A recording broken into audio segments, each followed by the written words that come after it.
Yali Madat, everybody. Am I audible?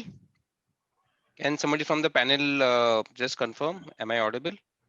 Yes, Yes, yes, you are audible. yes. Yes. So, Yali Madat to everybody.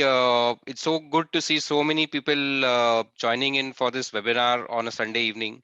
I'm Sohail Bogani, part of the National Education Board for India. And we are here for this webinar on Udaan, which is our webinar series on studying in Canada. And this has been a long requested webinar. We've had students always approaching us and asking for guidance on preparing to migrate abroad for higher studies. And we are very grateful today to the entire Education Board for Canada team here. We have Nahida Husseinzada, Anushka Jafar from the Education Board for Canada, who have been instrumental in putting this webinar series together and packaging it and bringing it to you also. A very warm thank you to Canada team for your help. And the star of the show today is Khadija Jetha. She's a member of the post-secondary portfolio on the Education Board for Canada. So she'll be spending about 40 minutes or talking about the application process. And the icing on the cake is we have two students, two young bright girls who were students like you not very long ago from India, from Hyderabad, from Aga Khan Academy. And they have made that transition from being students in India to migrating to Canada and pursuing their dreams there. So we'll also hear their insights and their learnings. And at the end, we'll have a lot of time for question and answers. So hold your Q&A on till the end and put it in the chat box, and we'll make sure we come back to you with all your queries. Anis, request if you can stop sharing. Khatija, over to you. The stage is yours. Okay.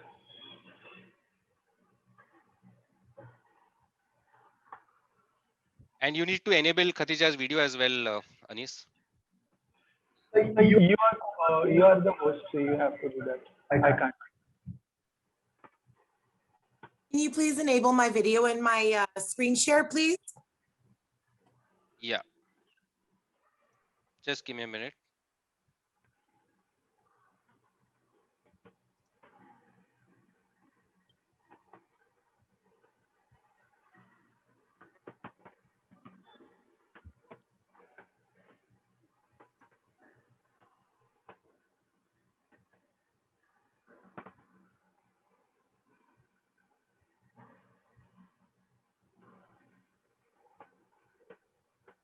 Khadija, yeah, I think you're good to go. We can see your screen.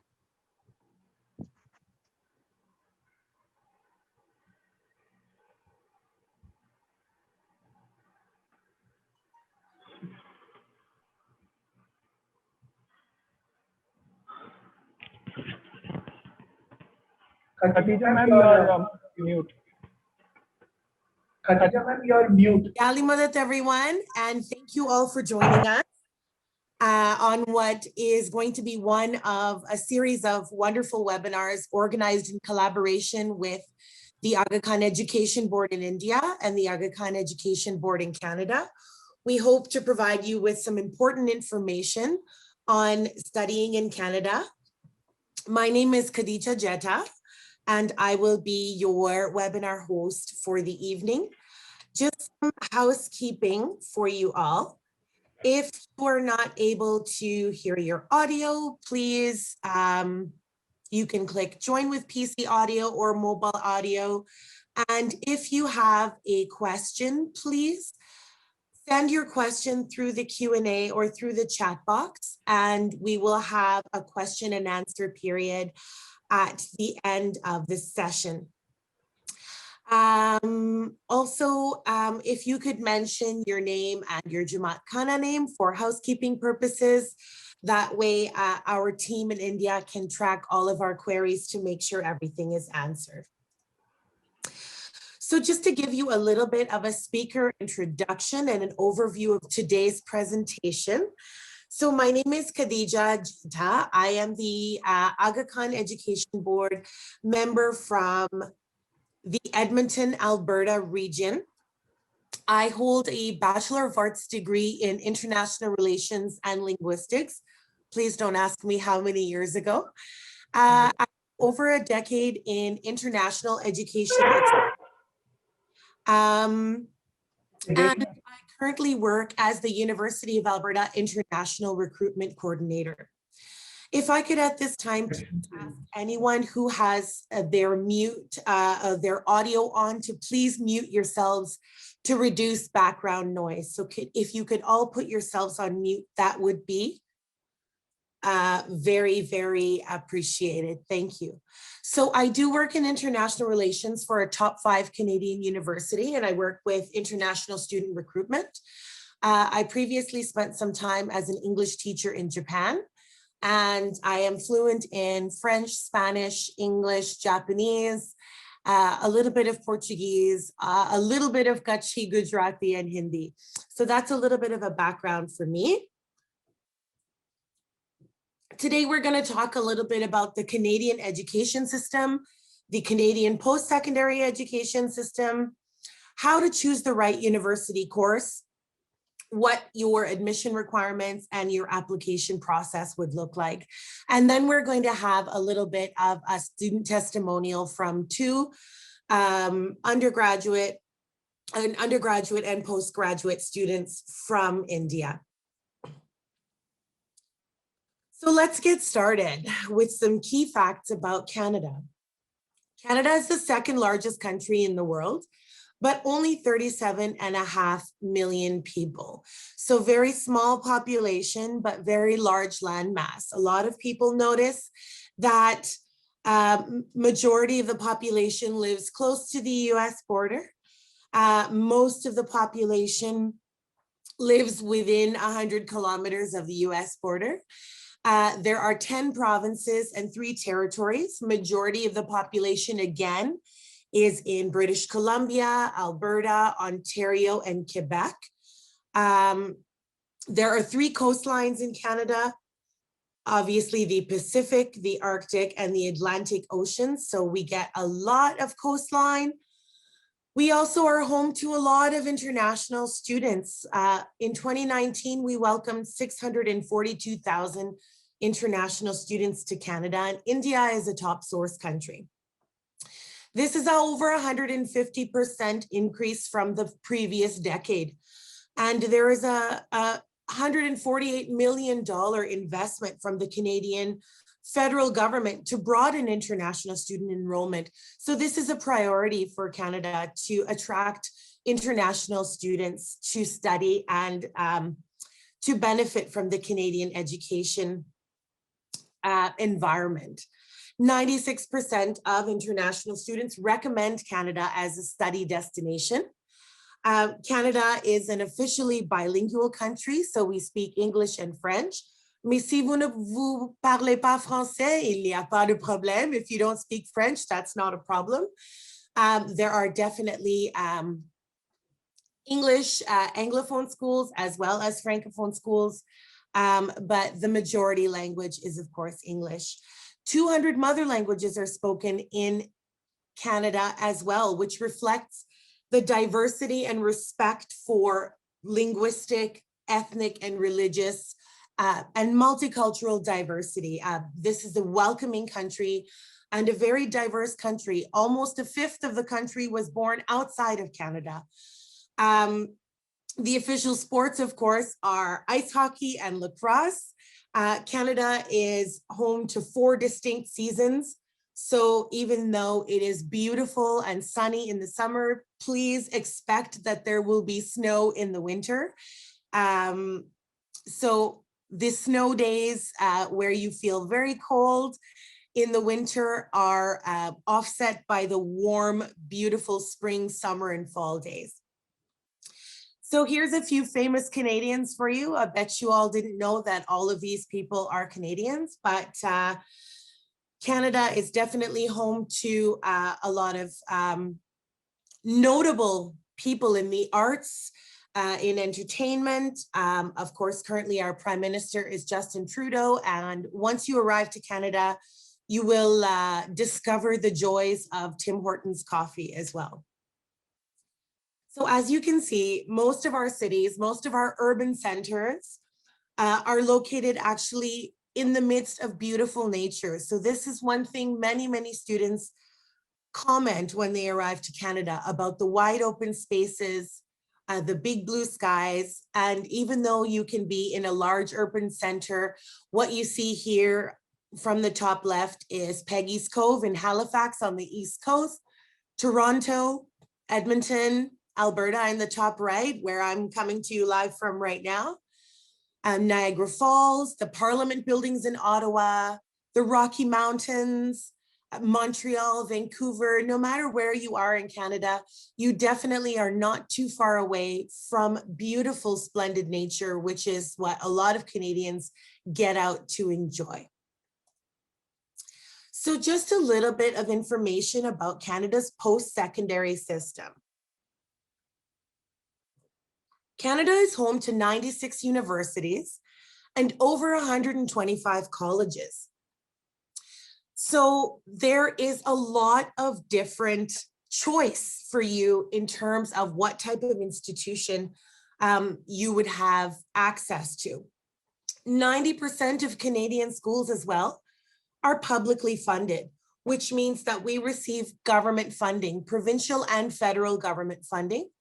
So this is something to make sure that you keep in mind, is that if you're going to a publicly funded government institution, no matter what school you choose or what institution, you will be able to access a high quality education. We need to maintain our funding by maintaining a high quality of teaching and learning. It is provincially governed, so education is different in all 10 provinces. There are 10 systems. However, you would notice that it is a little bit of a combination of the United States as well as the United Kingdom post-secondary system. So there's features of both. Different types of post-secondary institutions include a university, which is typically a degree granting institution. So you would attend university for a 4-year bachelor's degree. The undergraduate is the bachelor's degree. And degrees are normally 4 years in Canada, 120 credits to complete a full undergraduate bachelor's degree. A college is where you can study from 1 year up to 4 years. Normally programs are 2 to 3 years in length, and you can obtain a degree, an associate degree, a diploma, a certificate.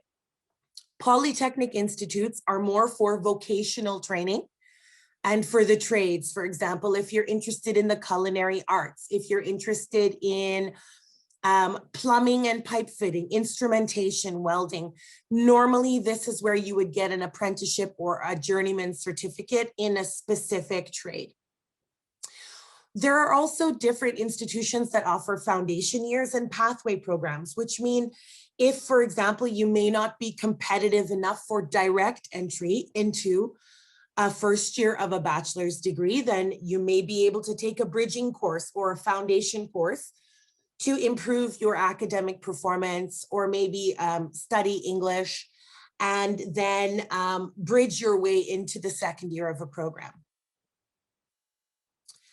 So private for-profit colleges are something definitely that we want to make you be aware of. There are differences between public institutions as well as private for-profit institutions.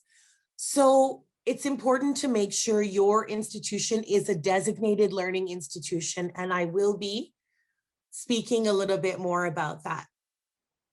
So in a Canadian post-secondary, in a university or a college, the student body size ranges from smaller, more intimate settings, from maybe 1,000 or 1,500 students, all the way up to 75,000 students in some of our larger universities, such as the University of Toronto or McGill. So definitely what you have to see what is the right type of fit for you. Do you want to be in a larger, sort of more vibrant, more bustling environment, or are you interested in a more intimate environment, maybe with smaller class sizes and more professor interaction? Tuition also ranges from about 12,000 to about 60,000 Canadian dollars. So again, tuition and affordability, if this is something that is a concern for you, then there definitely is a variety of affordability in Canadian institutions, still all very, very top quality. On top of your tuition fees, you would be responsible for your non-instructional fees, for example, athletics, students' union fee, system access fees. Sometimes you would have a supplementary cost for a health and dental plan, for your living expenses, obviously, for your residence and dormitory fees, for your meal plan, etc. So the typical cost total cost of a student's educational year for 1 year, I would say you should be thinking about budgeting in between 40 to 75,000 Canadian dollars. Normally, international students will pay differential fees in Canadian universities. So this is definitely something to keep in mind. Canada is also a world leader in work integrated learning and cooperative education. We're leading the world in experiential education and internship opportunities for students. So there's a huge culture of work, of student work in Canada. Many students will have part-time jobs. International students are also able to work part-time on your study permit and full-time during the summer breaks to earn a little bit of extra money, as well as gain Canadian work experience and professional experience. And then once you graduate from your program, you should be able to be qualified for a 3-year post-graduation work permit. So this is more generous than, say, Australia or the United Kingdom, where you're legally entitled to work for up to 3 years in a Canadian corporate or professional organization after you graduate. So this increases your opportunity for professional experience and to gain that. Another great thing about Canada's system is that it's a flexible system. So you can do a combination of a double major, say in economics and political science, or a double major in biological sciences and neuroscience, right? You can do a major and a minor subject of concentration. You can do a major and minor as well as a certificate extra to your degree. And it's also interdisciplinary. So in the Canadian system, for example, you take courses from your major area of study, your major area of concentration, chemical engineering perhaps. And then you have the interdisciplinary options to take electives or optional courses, say in psychology or in a language. It's not as structured as the British system, for example. So this gives you a lot of flexibility to explore your passions as well. The way that the system works is that the fall and winter semesters are where you're taking the majority of your classes. So fall term is September to December, winter term is January to April, usually final exams. And then there's a limited course offering in the spring and summer terms. Most students from May to August will work part-time or will go home for the summer holidays. Study abroad options, exchange options are also open to international students. So for a student from India coming to Canada, say if you wanted to do a 4-month study abroad program in France or in China or in Australia, you would definitely be eligible for that as well. Normally, there are no quotas. If you are eligible, if you are competitive and for entry into a program, you will be qualified and offered an admission space. But there are quotas in some professional programs. For example, if you're applying to pharmacy or dentistry or architecture or law, these are generally not direct entry programs. These are considered professional programs. And just a note of caution, if you are interested in studying medicine, Canada may not be the best option. In Canada, we have 17 med schools, but only 6 are open to international students. And there's a very, very small percentage of the incoming class that is eligible. Medicine is also not direct entry like it is in the UK or like it is in India to do the MBBS. So keep in mind, Canada may not be an ideal destination to study medicine. So I mentioned a little bit about work integrated learning and cooperative education. Again, Canada leads the world in cooperative education and experiential learning. So this is a model of curricular education where that integrates a student's academic studies and workplace or practical professional settings. So this includes some type of partnership with the university or college that you're studying at, and either a host organization or another academic institution and the student. So at any point during your program, whether it's a classroom focused or a community focused or a work focused activity, there are different opportunities for you to be able to access an example of work integrated learning, either a community placement or a paid internship or a co-op term where you are studying for a semester, working for a semester, and earning full time. There are many, many different opportunities, and this is actually one of the most attractive features of Canadian education, is the opportunity to gain professional experience. So I mentioned before that designated learning institutions and making sure that you're selecting a designated learning institution is very, very important. We are finding that members of the Jamaat have often been misled or have often been miseducated in terms of the institution that they're applying to. So schools that can actually enroll international students are designated and approved by the Canadian government, and these are known as designated learning institutions, or DLI. So if you are going to apply for a Canadian visa and study permit, more often than not, your acceptance letter or your offer letter of admission should be from a DLI. And there is a way to check your DLI, www.cic.ca.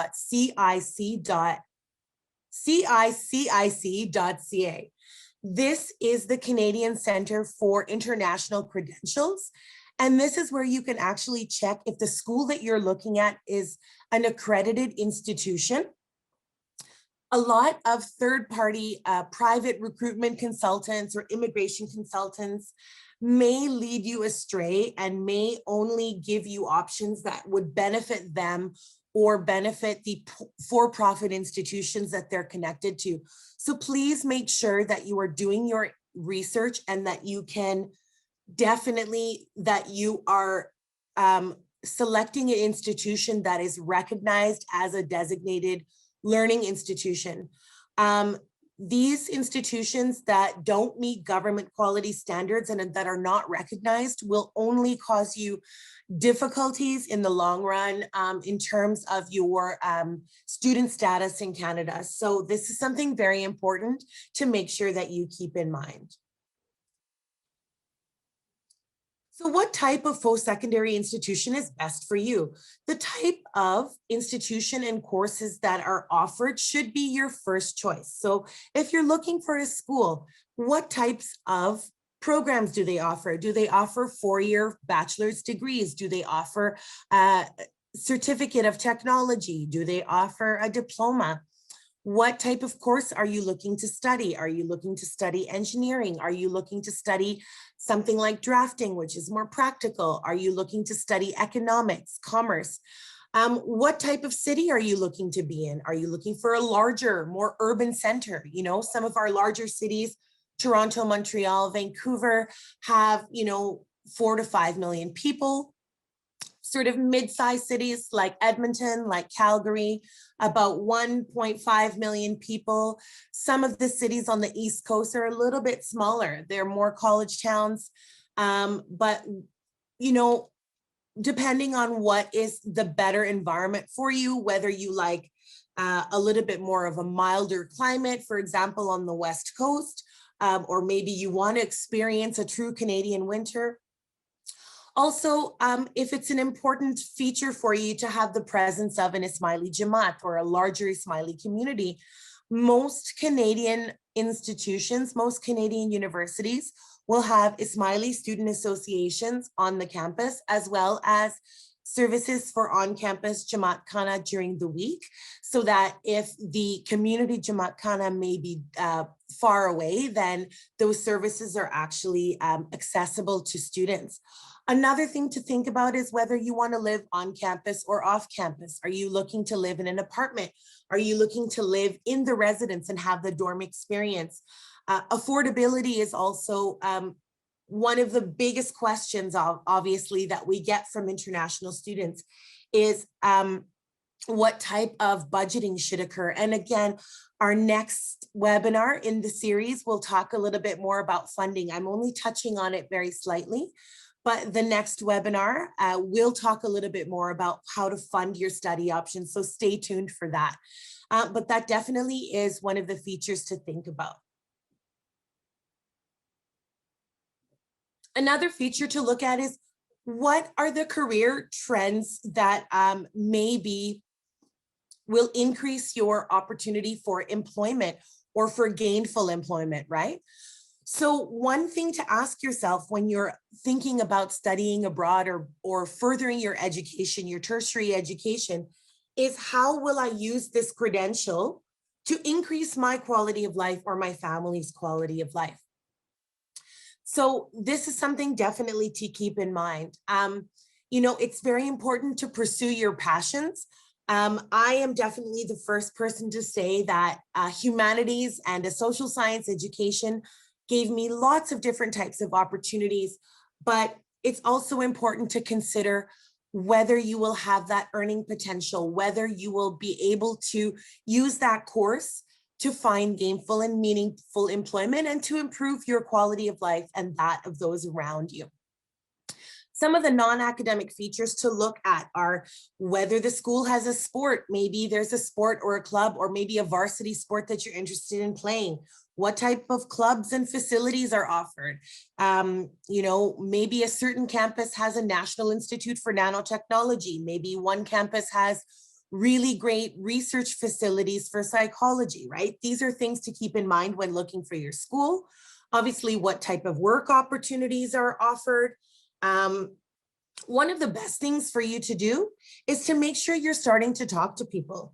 So talk to your high school counselor at your high school, if there's a careers counselor or guidance counselor, and talk to college recruiters. Many Canadian institutions have international recruiters like myself, for example, that will travel to India, that will do school visits in state schools, in national schools. Websites are the best and first most primary place for you to find the most accurate information. So check school websites, send emails and request a syllabus or a brochure or a view book for that year. Many education fairs are also held across India.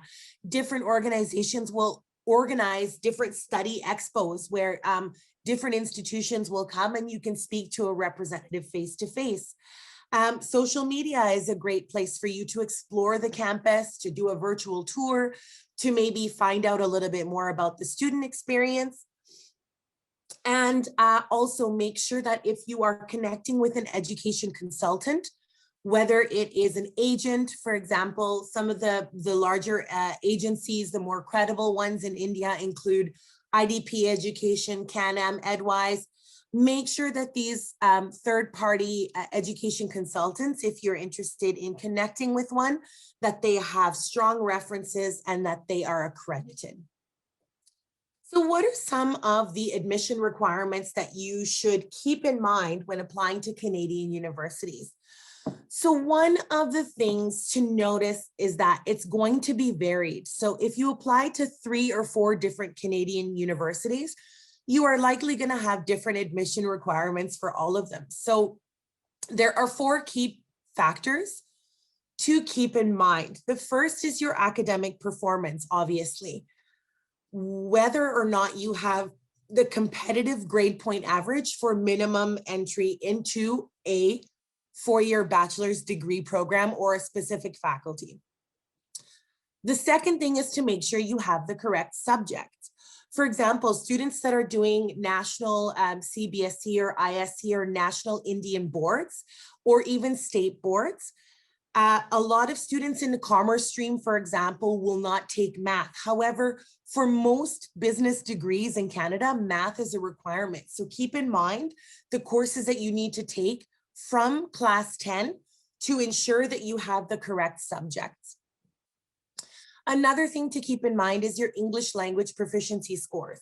For the most part, English 12 in India from a state board or from a national board or a central board will qualify for your English language proficiency, but most universities and colleges will ask for an English test like an IELTS or TOEFL or Duolingo test. So make sure you have the minimum IELTS score or TOEFL score or English score to meet English proficiency. This will be important when you're applying for your visa and study permit as well. In Canada, for India, we have an SDS, which is a student direct stream. And normally some type of English test score will help give you an advantage on your study permit application. Some other factors will include supplementary information. So for example, some programs may ask you for a portfolio. For example, computer design may ask for a portfolio or architecture. Some courses may ask for a personal statement or for reference letters. For the most part, however, the majority of admissions are quantitative, not qualitative, which means if you have the grades, if you have the correct subjects, you will be eligible.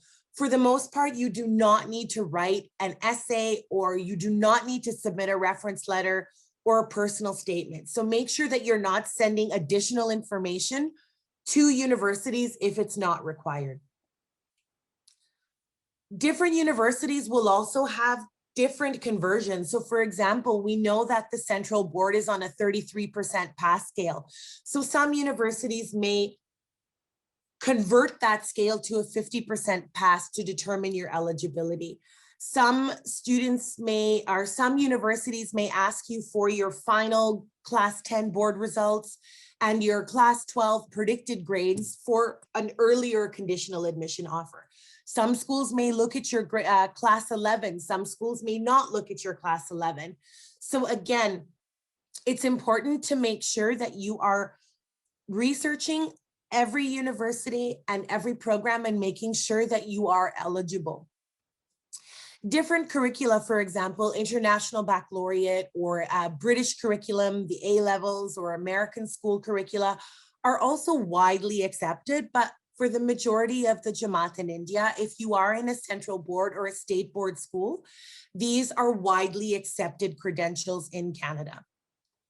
As well in Canada, the SAT test or the ACT is not generally required. So if you are writing an SAT, this would be a requirement for most American universities. However, Canadian universities do not require an SAT score generally. So when we talk about the application cycle, make sure that from grade 9, from grade 10, from grade 11, you are keeping in mind what your options are and you're checking your universities. So starting early is always going to give you that advantage. Once you're in your class 11, make a short list of schools that you've done some research on. So for example, think about these are my top 3 or my top 5 Canadian university choices, and I'm going to apply to these the following year. In your class 12 or in your grade 12 or your final year of university, the application cycle and the admission cycle moves quite quickly. So make sure that in September, you're checking for education fairs or for school visits from universities in your hometown. Most Canadian universities, the application opens October 1st. So the earlier you apply, the better. The earlier you apply, the more chance you will have of qualifying for automatic admission-based scholarships, the better chance you will have of getting an early admission or conditional admission letter earlier in the cycle. So the early bird gets the worm. Apply early. Usually in November or December is when early decision or conditional admissions will roll out. And this is also when scholarship offers roll out. So for example, normally for Canadian universities, there are automatic scholarships, which will be offered to you based on your grades. And there are application-based scholarships where you have to fill out a separate application form. And this is based on leadership, community service, volunteerism. So make sure that those application-based awards, again, that you're applying, because most of those will close between November and December. And that's when your early offers will begin to roll out. Between January and April, you should be submitting your half-term marks or your interim grades,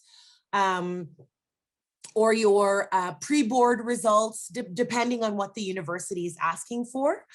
And if you already have a conditional offer, then it's very, very important to start your visa and study permit process from April or May, because it can take up to 12 weeks for your visa and your study permit to be processed.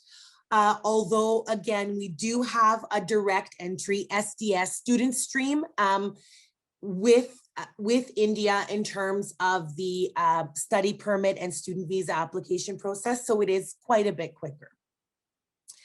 Usually final unconditional offers are released between March and August, depending on whether programs are full or what the quotas are. Some universities will take applications up to the summer, but most university applications will close in February or March. So make sure that you're applying early so that you have your scholarships in early, so that you can get your conditional offer early, and then travel to begin normally in September.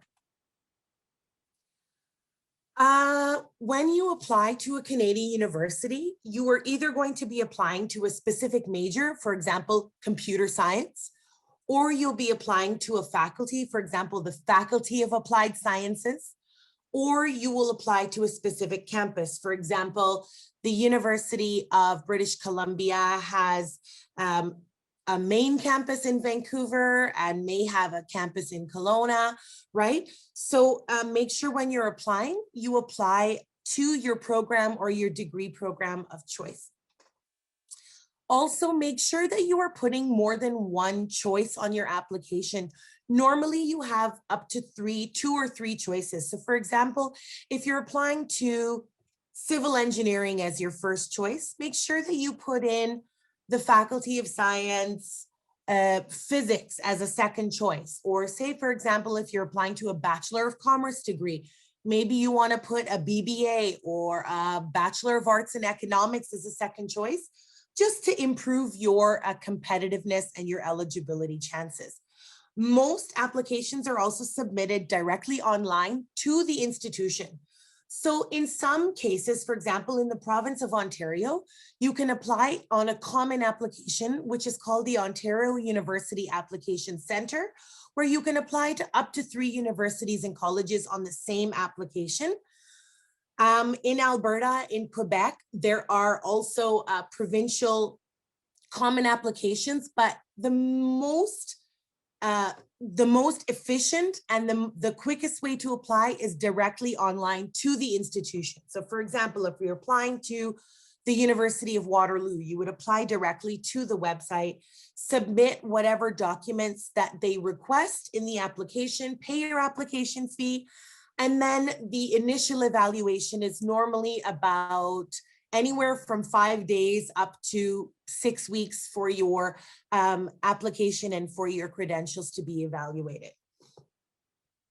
Most application-based scholarships also will close before January. So make sure if you're applying to these voluntary or community service or leadership-based scholarships that your applications are in early. This is why it's important also to have good grades from your class 10 and also to have a nice wide variety of leadership and service activities from grade 9, from grade 10. A lot of that can be considered. So the earlier you apply, the better. I cannot stress this enough. Normally, once you're submitting your documents, again, it will be through the application portal or the web form online, or directly to the university, for example, from your school guidance counselor. Sometimes for marks to be official, universities will request that a school teacher or a career counselor will submit directly from the school. Or if you're applying through an education agent or through a consultant, sometimes they may need to submit an informed consent. So a consent form for a disclosure of information to a third party. For the most part, you will submit your documents directly and electronically. You may not need to courier hard copies unless it's specifically required by that institution. Additional applications to keep in mind are these scholarships and on-campus housing applications. Sometimes there will be a separate scholarship application or a separate application for to live in the campus residence. Again, most provinces will offer free healthcare. So as an international student, you can access the basic provincial healthcare services, and most universities will have a supplemental health and dental and prescription plan as well, which is quite affordable for students. Obviously your visa and study permit. This will be another webinar in our series as well, so stay tuned. And also make sure that you are continuing to maintain your grades. Offers can be rescinded or revoked if you do not meet the minimum or maintain your average. So once you've been accepted to an institution, you're not in the clear yet. Make sure that you are keeping up your studies until you submit your final grades.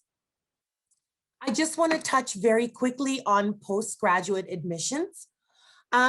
For postgraduate or for graduate studies, normally for master's degrees or for doctoral or PhD degrees, the admission process is quite different. So if you're interested in studying a master's degree, for example, a Master of Science in biology or in biochemistry, or if you're interested in doing an MBA, most of these are 2 to 3 years. A thesis-based or research-based program will have less coursework. Obviously, course-based, you'll be doing more coursework, less research or thesis activities. And you will normally need a bachelor's degree for entry into a master's program. For a PhD or Doctor of Education, normally you would do a coursework plus your candidacy exam and you would defend your thesis project. Normally a PhD is between 4 to 6 years. Most master's and PhD admissions are done directly to the graduate coordinator in that specific department. So things to consider if you're applying for a postgraduate degree. Are you required to find a supervisor before you apply? Does the university find one for you? Do you need to write a GRE or a GMAT exam? Do you need a test score before applying? Some MBAs will require a GMAT or a GRE.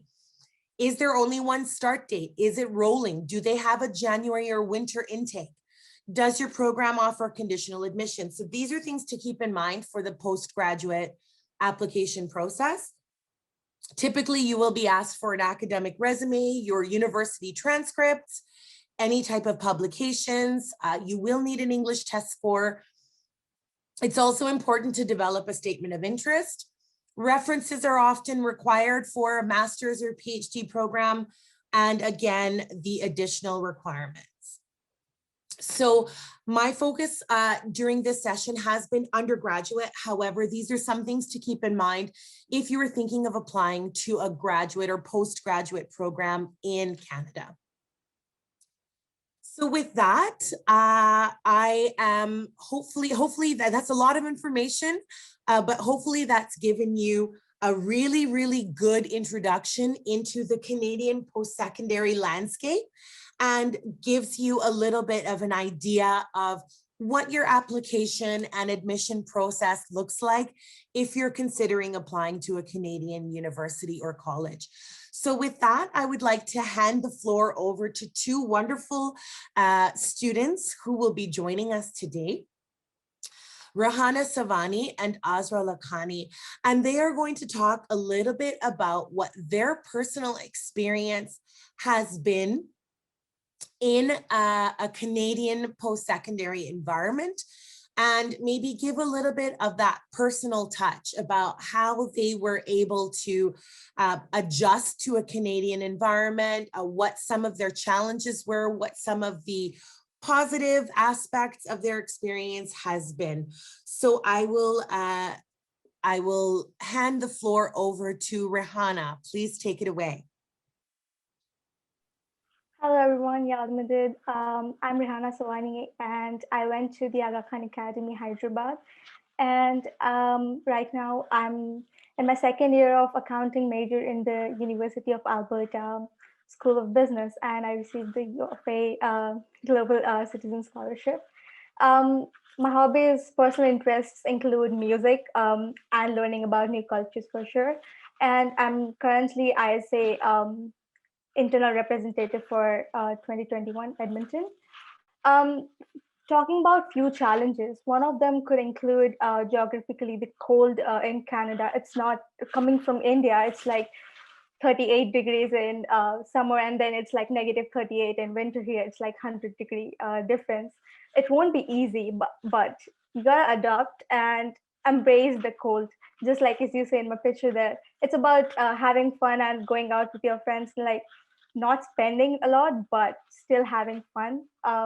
And also the springs and summers are something to look forward to. Like just after our exams will get done with, we'll have spring coming, and I'm really excited for that. So something to look forward to in Canada. Another challenge could be living alone. You can get lonely very easily. But again, ISA is a very good option where you can make friends, not only ISA, but university clubs. You can participate in a lot of clubs that the university colleges offer, where you can socialize with people, find friends, and try to find friends in a diverse background, because there's a lot of international students. One thing that interested me was diversity. I really like the diversity here. It's not just Indians or a specific ethnicity or nationality. You can find a lot of people here. You can also be shopping and cooking. Like while studying, doing all of this stuff at the same time is not easy. And learning to do this is can be a challenge, but again, we gotta adapt. And I think it's an experience as a whole. um, Learning through challenges, just I said, my if I consider my personal experience, my airport coming from Hyderabad to Edmonton was a journey in itself. Like it can be one of the greatest challenging story in my life. Missing the flights, study permit. I can write a whole essay or a book on that. So something, but I wasn't nervous at that time. So it's about embracing those challenges and learning something from that. It was so much fun. Like now that I look back to it, it's like sometimes when I sit with my friends, I share it with my friends. You know, this happened on in my journey. So something to look forward to is challenges, obviously. And the most important thing I would talk about is self-discovery. I think I learned a lot more about myself by living alone here or with my friends here. Um, you discover yourself, your interests, your likes and dislikes. Just for example, my personal experience, music and learning about different cultures. I was a lot into Korean culture, and hence I started learning languages. I started learning Korean in my university. If you have some specific interest, try to find it around you. As I just found it in my university, we had courses offering, but you can find it through clubs and a lot of um, opportunities around you. Uh, Considering the academical situation in Canada, it's a lot more group-based learning. As if you see, as an accounting major, you might think I would be sitting on my table solving problems 24/7, but that's not the case. Here we are participating in a lot more case competitions and a lot more group activities than we actually imagined there would be. And I guess as while we come here, parents might be concerned. You know, what will she do? What will he do here alone? Nobody's around you. But we grow up, and I think we can learn from these challenges. And I think that's the beauty of coming and living here. So, and one of my last advice would be, you're gonna miss home food, so eat as much home food you can. But there's Tim Hortons, something you can look forward to. I really like iced coffee from Tim Hortons, so you're gonna have a lot more experiences when you come here. I think I'll hand it over to Azra now. Thank you. Thank you so much, Rahana, for sharing a little bit about your personal journey and your experience. Definitely the winter is something to get used to, but again, we have international students from all over the world. And even our parents, you know, coming from East Africa, coming from India and Pakistan, definitely adjusted to the weather. But yes, there's nothing like mom's cooking. So definitely that's something that you're going to probably miss, but there's no shortage of nice Indian meals that you can find pretty much anywhere in Canada. Also, you're definitely going to put on weight in the first year, trying out different new Canadian foods. So keep that in mind as well. Thank you so much, Rehana, for sharing your tips, for sharing your advice. Azra Lakhani is our second student who is on the line. Azra, please take it away, introduce yourself, and chat a little bit about your experiences. Khadija, you'll have to enable her video. You'll have to make her the co-host. She's not able Sure. to share her video.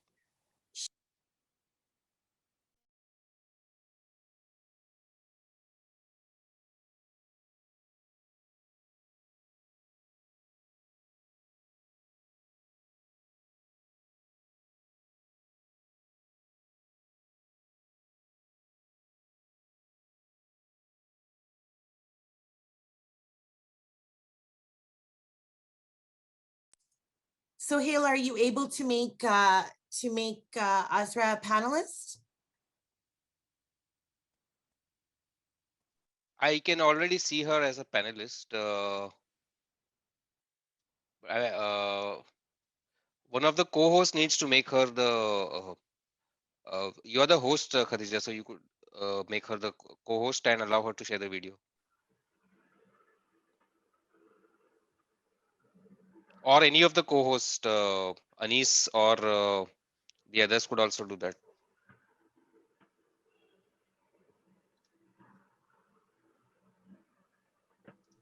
Okay, go ahead.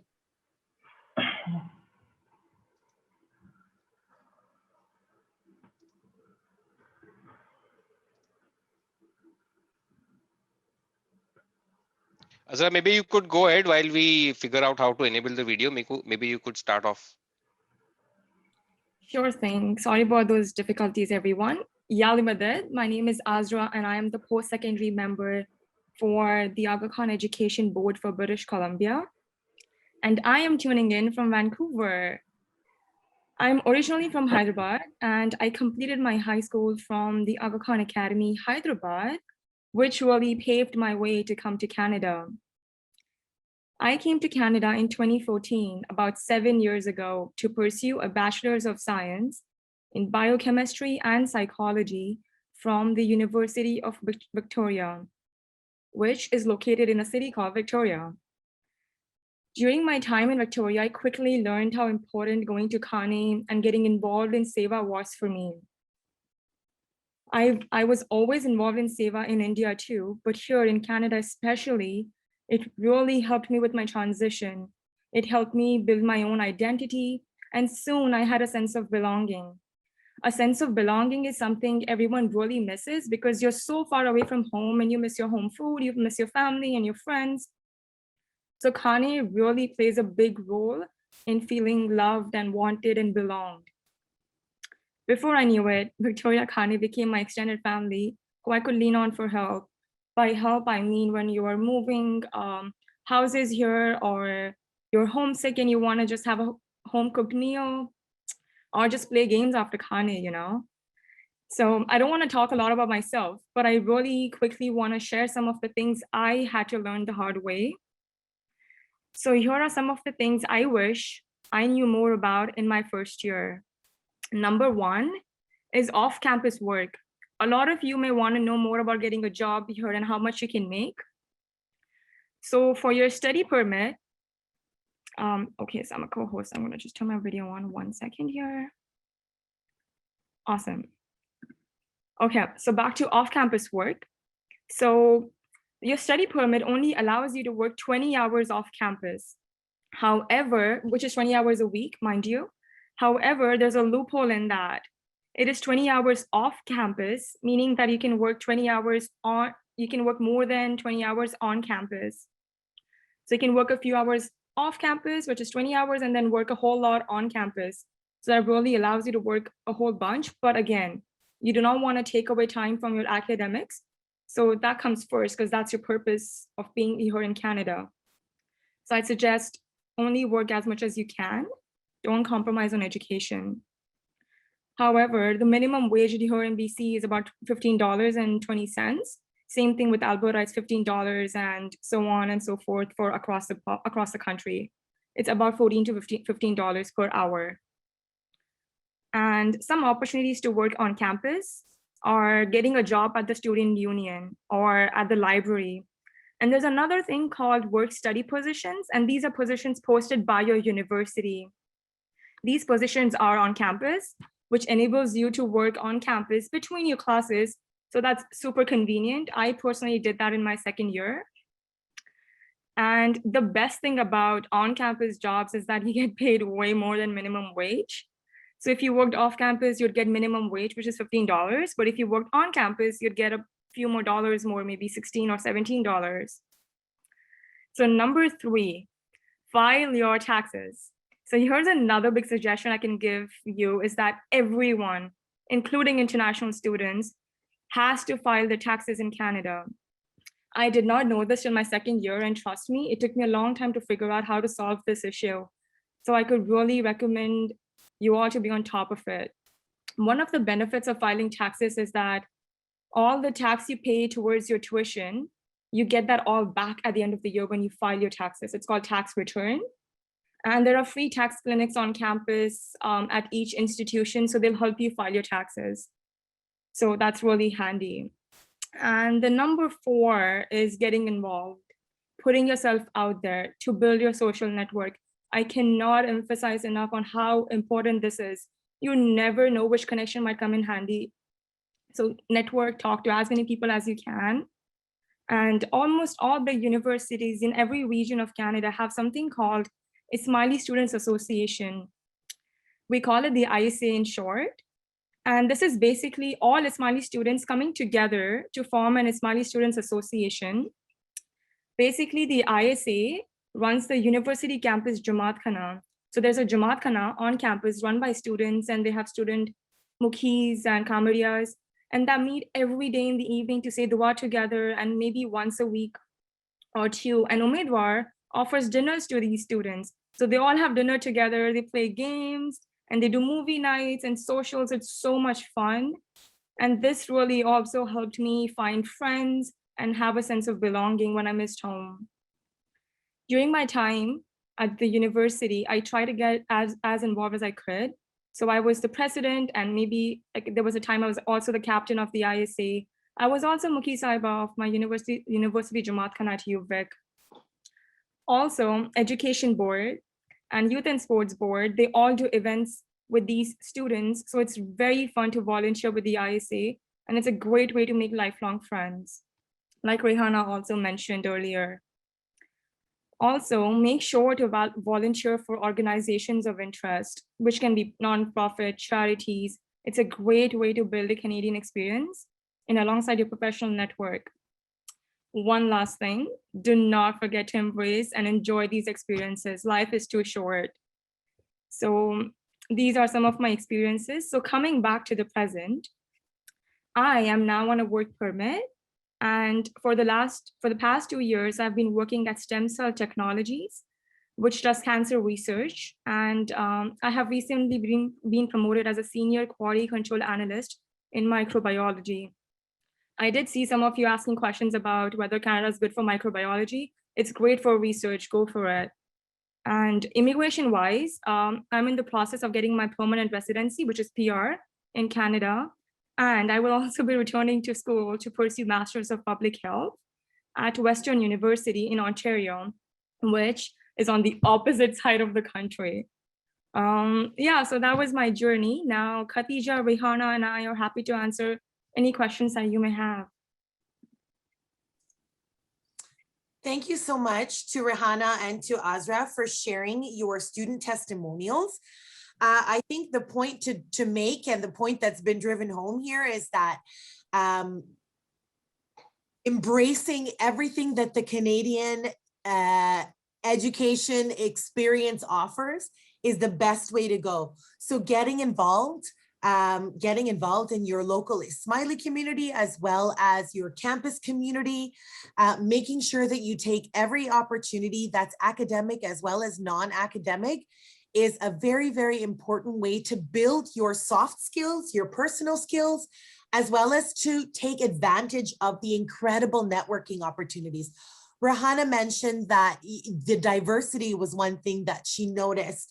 Azra also mentioned that, you never know who you're going to meet and how they're going to be able to help you. So taking advantage of everything that being in a multicultural, diverse Canadian campus environment has to offer is the best way to go. I've put some resources up here that may be important for you in your Canadian education journey and in your research journey. The first is the Study in Canada portal.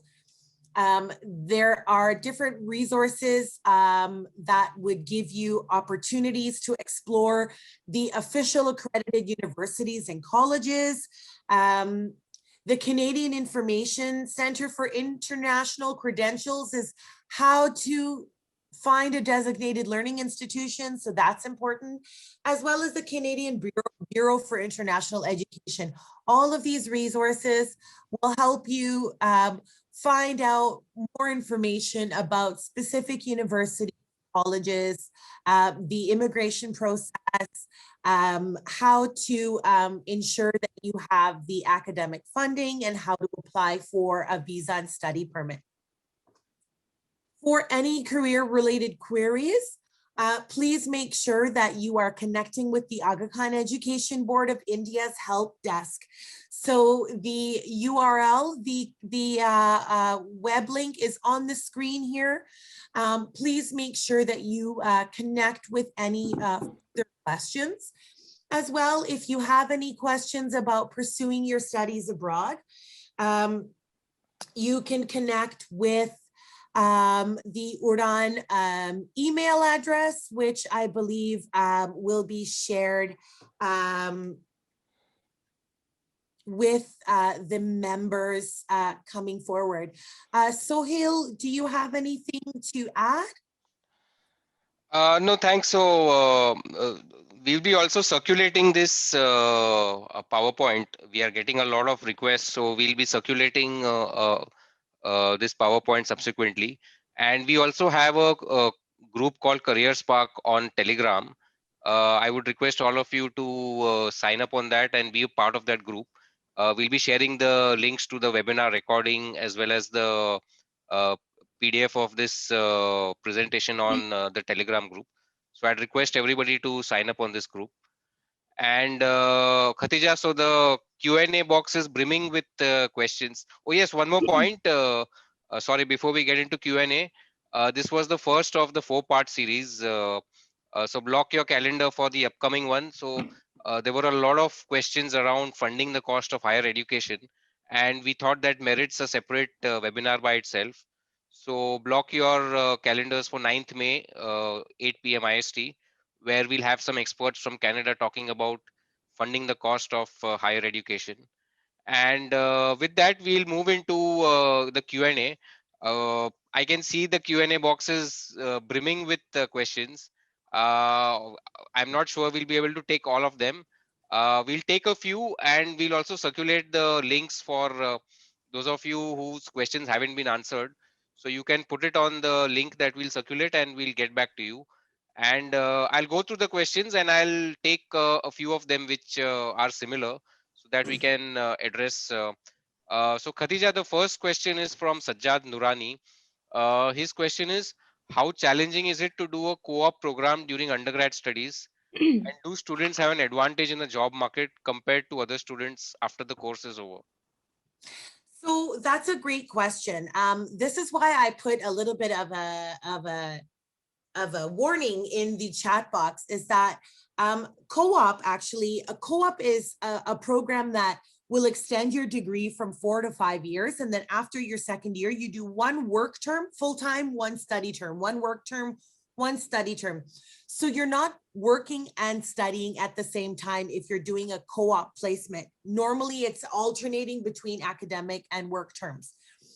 Some other co-op or internship programs will only have a summer placement. So for example, at the University of Alberta, in our Faculty of Science, the science internship program is only for the summer. It's only 4 months. So again, it's it's very challenging if you're balancing a part-time job and a full course load. This is why I don't recommend that you work in your first term or that you work you know, more than 10 or 15 hours a week when you're starting out. You can work full-time during the summer months, but you have to make sure that your primary objective in coming to Canada is to study, not to try and make money. So if you are in an actual structured co-op work placement, then it's not as challenging because you definitely have the alternating academic and work terms. Canadian universities, most of them will have career centers. Most of them will also have different open houses where companies actually come and, you know, they will recruit students from the campus. So definitely there are advantages in the job market. Once you have a certain amount of Canadian experience, this also gives you advantages for subsequent work options. I noticed that you asked about the safety of sending kids. Obviously, you know, there are challenges with sending your child abroad. However, Canada is a safe and secure country. For the most part, Canadian campuses will not only have campus security services on the campus, there are student-led, you know, safety and security measures. Most cities are quite safe to live in and to study in. So definitely Canada is a safe and secure and welcoming environment for international students. And for the most part, it's about also just making sure that you have your, your personal, warning signals and your spidey senses up. This year, of course, we know that the 12 standard exams have been delayed and that the Class 10 board exams have been canceled, but for the most part, Canadian institutions are keeping up with these trends and are flexible in terms of their admission criteria, especially given the fact that there are many challenges with the COVID pandemic. We know that situations are, improving or deteriorating in different countries, and that it's a very fluid, flexible process so that these challenges are being considered as we go. Do you want to go through the next question, Sohail? Yeah, so there's a question from Hina, which we'll hold on to. Hina, as we said, we have a webinar coming up on 9th May. So we'll request you to hold on to this question till then. There's a question from Anshul Daredia. What is the average package offered by companies in Canadian universities? How can one earn as an individual after studying in Canada? Okay, so again, just to point on Hina's question about financial support and financial aid, please note that as an international student, you would not qualify for Canadian federal or provincial student loans. So keep in mind, the one thing to keep in mind is that in order to qualify for a Canadian visa and study permit, you need to demonstrate that you have the financial capacity to support the student in terms of their tuition and living expenses and their personal expenses for at least 1 year. So this is going to be necessary to demonstrate in order to qualify for a visa and study permit. In terms of the question about earning potential, depending on the field of study, depending on the field that you're actually interested in working in, the average salary for Canadian graduates, again, depending on the course that you study, is anywhere from 45,000 up to 70,000 Canadian dollars per year. So, there are definitely top institutions in terms of graduate employment outcomes. Definitely, it's important to, again, make sure that once you are in your final year of studies, that if you're actually really considering to stay on a postgraduate work permit for 3 years, that you are doing an active job search in your final semester of work to make sure you have that in place. Go ahead, Sohail, next question. Next question is from Karishma Merchant, and there are a few questions in one. The first is 16 years of education necessary to get admission? Does 3 years bachelor degree and 1 year diploma, is it considered as 16 years of education? And the third is the Okay. gap of 10 years in education accepted? So that's a Okay, lot so of questions in one. there's a couple of things to unpack here. The first is that every university and every college for master's or postgraduate programs is different. So it's up to you as a student to make sure you're doing your research. For example, if that particular university requires a 4-year bachelor's degree, if that university will be able to consider a 3-year bachelor or a postgraduate diploma, these are things that are going to vary from institution to institution. So this is up to you. As a student, if you are going to apply to a master's program, you need to be proactive. You need to make sure that you are exploring the website, that you are connecting with the graduate coordinator in that department or in that specific faculty, and that you're asking the right questions. Most websites will also have a list of credentials where you can check whether or not your bachelor's degree credentials or the combination of your credentials are going to be accepted by that specific program. So again, it varies from institution to institution. One thing to keep in mind, if you are a mature student, if you've been out of university or out of school for 5, 8, 10 years, mature students will often have more challenges and more difficulties with the visa and study permit process. So there's no barrier to applying to a bachelor or a master's program in Canada. As a mature student, there's no issue. But keep in mind, you may have some challenges with your visa and your study permit, especially if you're applying with dependents. Next question, Sohail. This is a common question, so I'm clubbing quite a few questions. So you mentioned Canada may not be the best option for studying medicine. So there are a lot of questions around whether nursing, microbiology, and dentistry, whether those are also part of this, or it's worth pursuing. So multiple questions, but I'm clubbing that into one. Sure. Okay. So again, I mentioned that in Canada, doing your MD or your medical doctor, which is similar to the MBBS in India, it's called the MD program in Canada. This is not a direct entry program. So most professional programs are not direct entry, and most do not admit Canadian students. That being said, if you're interested in doing pre-med, so for example, neuroscience, integrative physiology, biological sciences, anatomy, kinesiology, these are all great courses to study if your end goal or if your next goal is to study a medical or a health science program. In Canada, you can also apply to programs like dentistry, like pharmacy, physiotherapy, rehabilitation medicine. A lot of these health sciences programs, again, open to international students, but they're not entry, which means that you would have to take a couple of years of pre-professional courses and then apply to a professional program. And it's quite competitive, and it's also quite costly. So there are ways to be able to, take, for example, a prerequisite or a sort of a pre-med or a pre-dentistry or pre-pharmacy or pre-law course. But if you're wanting to study to be a doctor, it is not very straightforward, and it's very competitive in the Canadian context. So that's just something to keep in mind.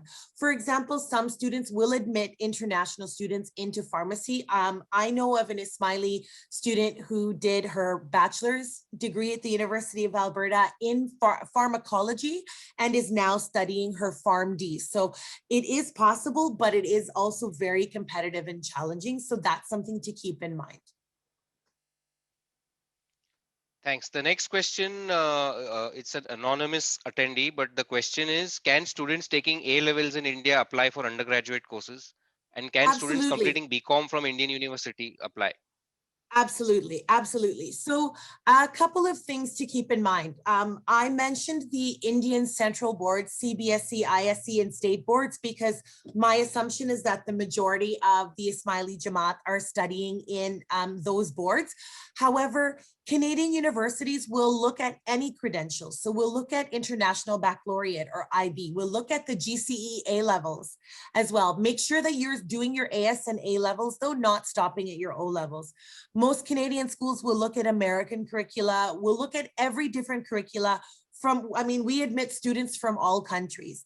So, and if you have already, for example, started your course, for example, if you've started a Bcom in an Indian university, transferring is not as straightforward, but it is an available option.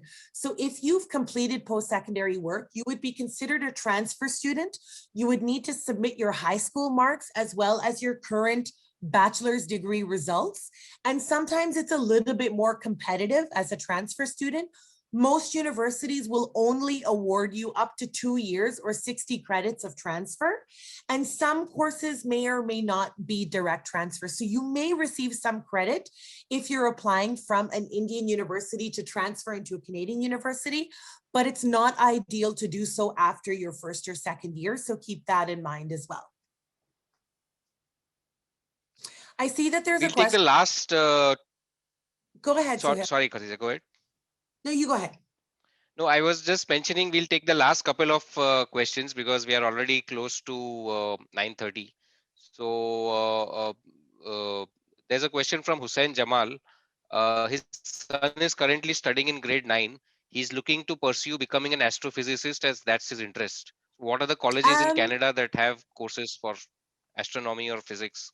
Actually, the University of Alberta, where I work, is one of the top astrophysics universities in Canada. But you're going to notice, again, when you're doing your research, there are many, many opportunities to do applied sciences. And Canadian universities, because they're publicly funded, they're research-based, you will find a lot of opportunities in the physical sciences. So astrophysics, astronomy, these are courses that are widely offered. Of course, different types of humanities and social science programs are widely offered. Again, the important thing to do is to check universities and to search for which program will offer what and how that program is structured and what types of professors are teaching, for example, and maybe what type of research or facilities that they have. Universities, some of them will have high-powered telescopes. Some of them will have particle accelerators. Some of them will have radioactive isotope labs. Canadian university facilities, and especially in terms of physical, academic, and research, are top quality. Okay. There's another question from Altaf Daruwala. How to identify and connect to the international recruiters like yourself for the university I am interested in? So no, that's a great question. And you know what? That's going to be your first point of contact. So my suggestion is, for example, if you're interested in a university, for example, McMaster University in Hamilton, or if you're interested, for example, in Queen's University in Kingston, or Simon Fraser University in Vancouver, the first thing to do is connect with an international recruitment coordinator or an international admissions officer. So that's going to be your first point of contact. Most universities will have a general mailbox for international student queries. And more often than not, they will put you in touch with a specific recruitment coordinator from India. A lot of Canadian universities also have specific staff members that are based in India. For example, the University of Alberta, we have an office in Delhi, and we have a Delhi-based recruiter who works from India itself. A lot of Canadian university recruitment coordinators also visit regularly, are in India, in October or in November or in February or March doing admissions. So the first thing to do is to find out who the international admissions or the international recruitment coordinator is and email them directly. That'll be your first point of contact.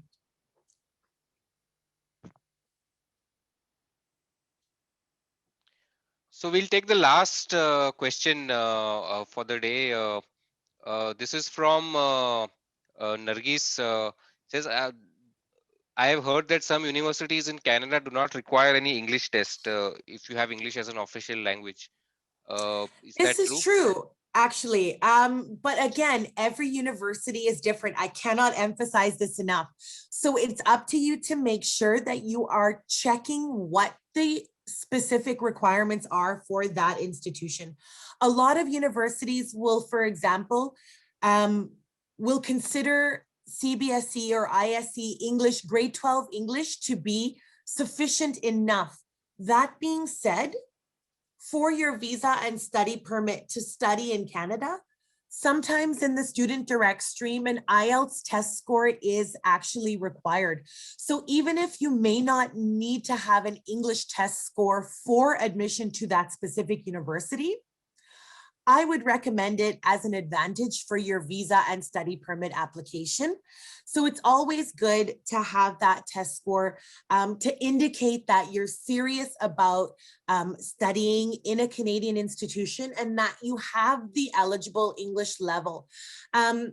For example, some schools may ask you to have an English 12 class with the 75% grade or better, plus an IELTS test or a TOEFL test.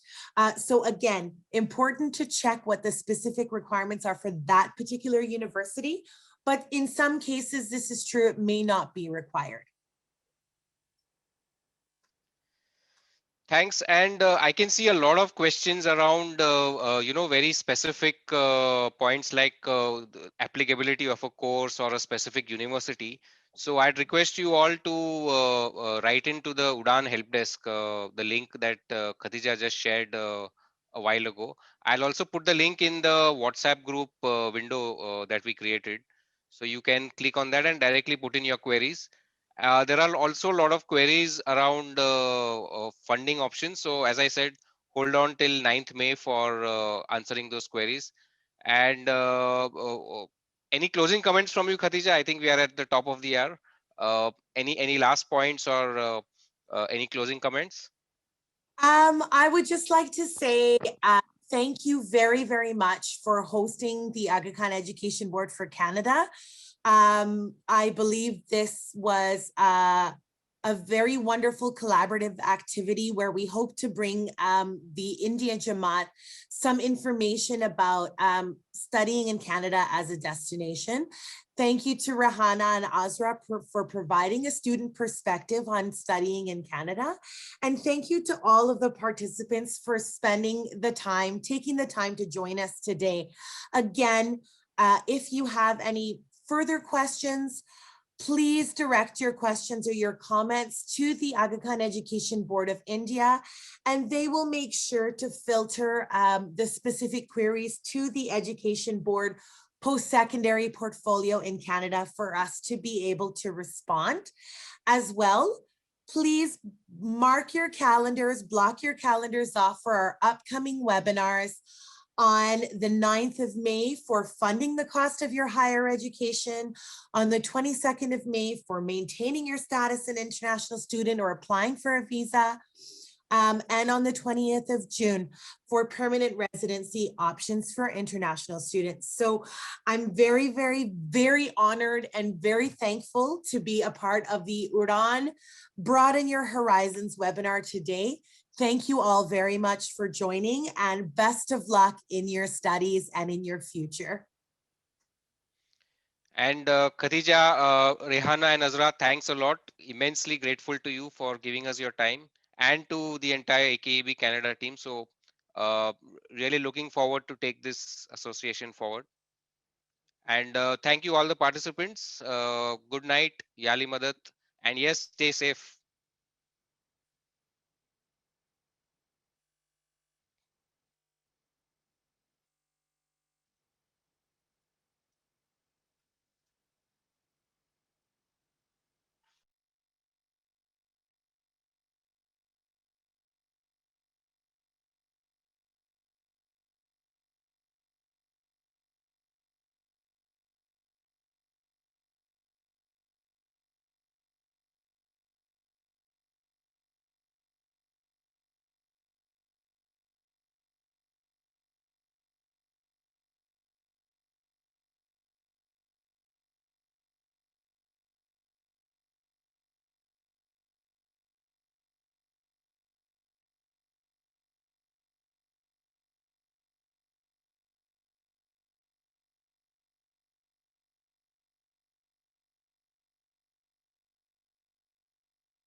I'm just answering some more questions in the chat. So I'm going to stay on the line for a little while, if that's okay. If there's participants, to see if there's any other questions, Sohail. Yes, yes, it's okay.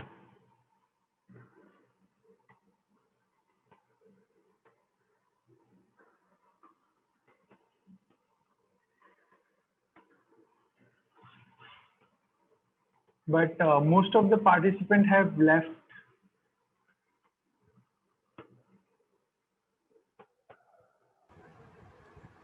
That's not a problem. Hi, Khadija. We have around 81 participants here. So in case if anyone has an immediate query to be answered, we have Khadija's help, as she's agreed to be here for some more time. That's really nice of you, Khadija. Yeah. You all could just unmute yourself and ask if you have any immediate query to be answered instead of typing it on the chat box. Please do so.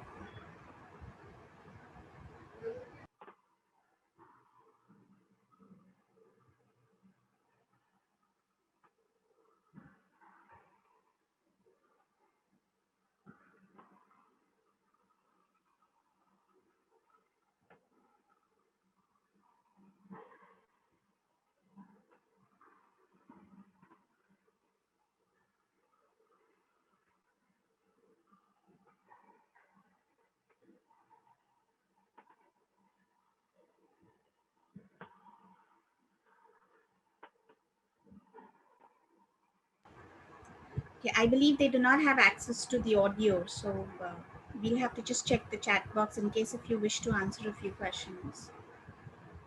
Larine or Anis, if either of you want to maybe check the chat box and see if there's some later questions, feel free to just read them and then I can answer them. All right, I'll do that. We have Karim Banvadia who says, please can you explain or give information about if any family wants to apply for PR from India, what's the process, accept education option, I mean for business purposes, or need any skills based, if have, please share some information on that.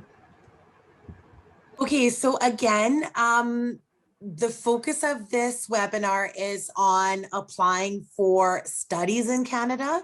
If you are thinking about permanent residency, obviously the postgraduate work permit is a pathway to permanent residency in Canada.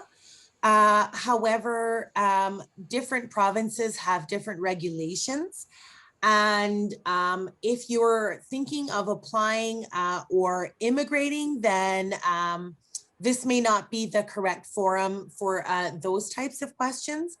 However, there definitely is, Canada is actually looking to international students to fill the employment and economic gaps as our population sort of decreases. So we need immigrants to be able to sustain our future economy.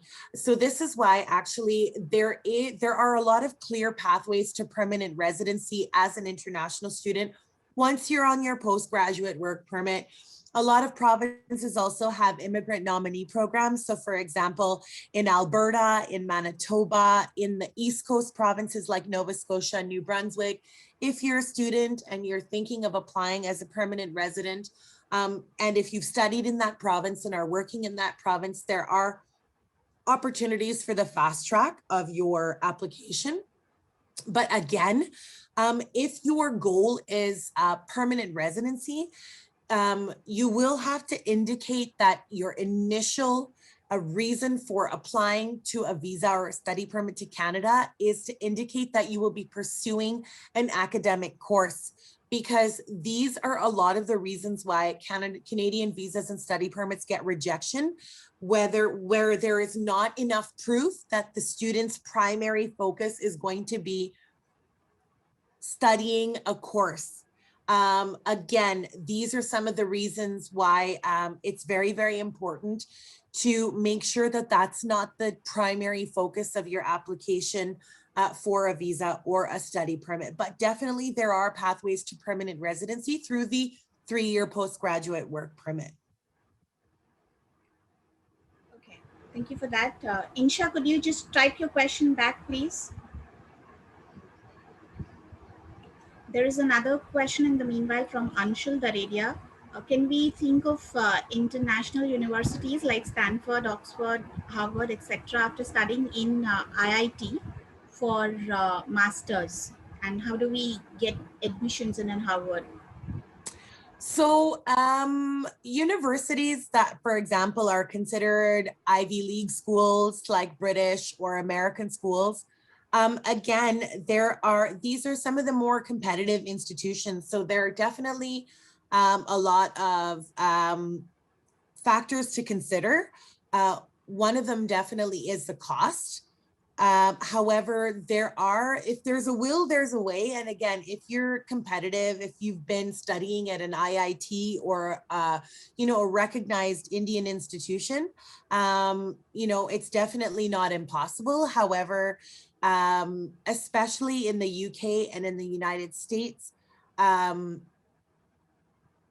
immigration as well as visa and study permit opportunities for international students are quite a bit stricter, as well as the cost of attending a private institution is quite a bit more. It's considerably more expensive. So these are some things to keep in mind if you're thinking about applying to Ivy League schools.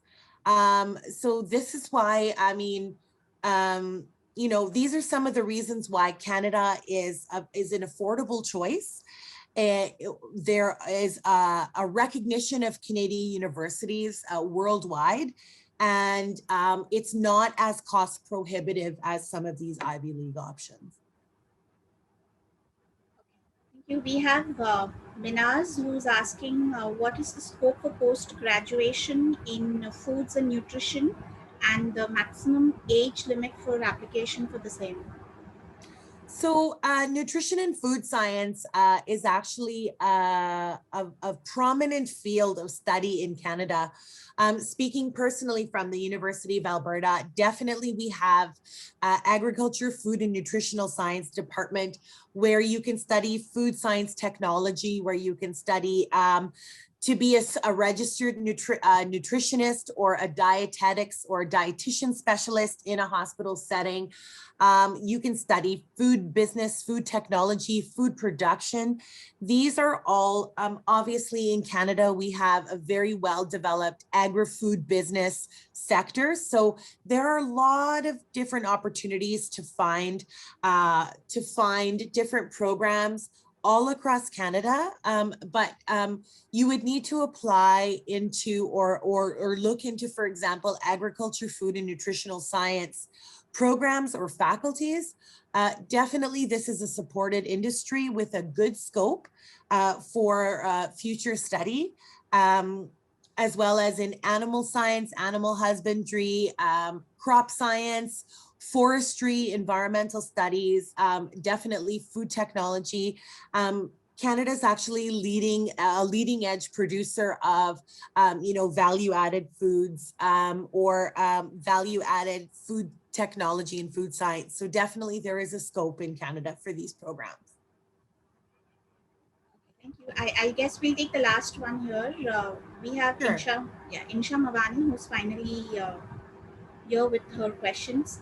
She's got 3 questions. The first one is, if I've done some courses related to my topic here in India, will it make any difference in Canada? Like I've done courses from NIT in Canada, which is also in Canada.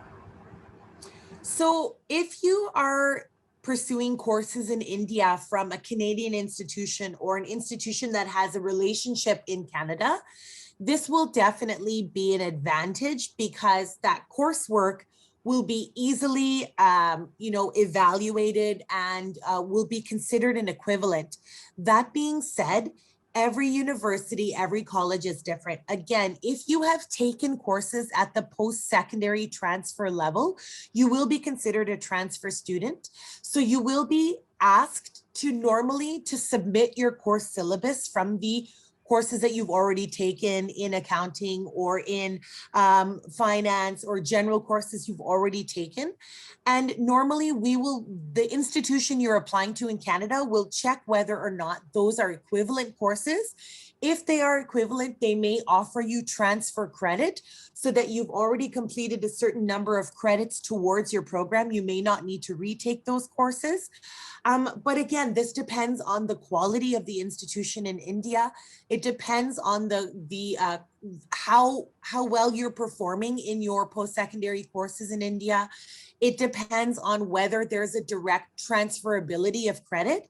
And also, most Canadian universities and colleges will only take up to 2 years of transfer credit. So keep that in mind. If you want to transfer to a Canadian university as a post-secondary student, it's more competitive. You will need to submit more of your coursework, your high school and university classes for evaluation, and you may not receive a direct credit to credit transfer. So those are some things to keep in mind. It is doable, but it is a little bit more of a competitive process. So that's something to keep in mind. Thank you, Laureen, and thank you all for your questions and for your participation today. Take care, everyone. Khadija, thank you so much. Thank you for your extended time. Thank you for your extended time. Thank you, Mama.